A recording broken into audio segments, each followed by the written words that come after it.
Hi friends, ನಾವೊಂದು 2 days back ಒಂದು video ಹಾಕಿದ್ದೆ. ಬ್ರಹ್ಮಕಮಲ ಮೊಗ್ಗಾಗಿದ್ದು ಅದು ಅರಳಿದ್ದೇ ನಿಮಗೆ ಕಾಣಿಸ್ತೀನಿ ಅಂತ ಹೇಳಿದ್ದೆ. ಅದು ನಿನ್ನೆ ನೈಟ್ ಅರಳಿದ್ದು ಯಾವ ಥರ ಕಾಣಿಸ್ತಾ ಇತ್ತು ಅಂತ ನಾವು ವಿಡಿಯೋದಲ್ಲಿ ಹಾಕಿದ್ದೀನಿ.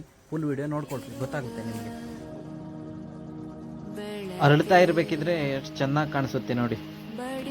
ಮತ್ತು ಇದು ಬ್ರಹ್ಮದೇವರಿಗೆ ಬಹಳ ಪ್ರಿಯವಾದ ಹೂವು. ಇದರ ವಿಶೇಷತೆ ಏನಂತ ಹೇಳಿದ್ರೆ ಚಂದ್ರನ ಬೆಳಕಲ್ಲಿ ಮಾತ್ರ ಅರಳೋದು.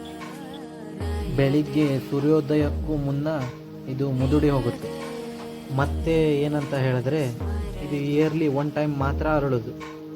ಜೂನ್ ಜುಲೈ ಟೈಮಲ್ಲಿ ಮಾತ್ರ ಅರಳುತ್ತೆ. ಇದು ರಾತ್ರಿಯ ರಾಣಿ ಬ್ರಹ್ಮಕಮಲ ಅಂತಾನೂ ಕರೀತಾರೆ ಇದಕ್ಕೆ.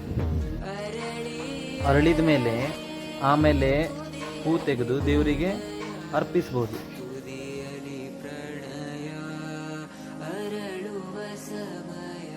ಅರಳಿದ ಮೇಲೆ ಪೂಜೆ ಕೂಡ ಮಾಡ್ತಾರೆ.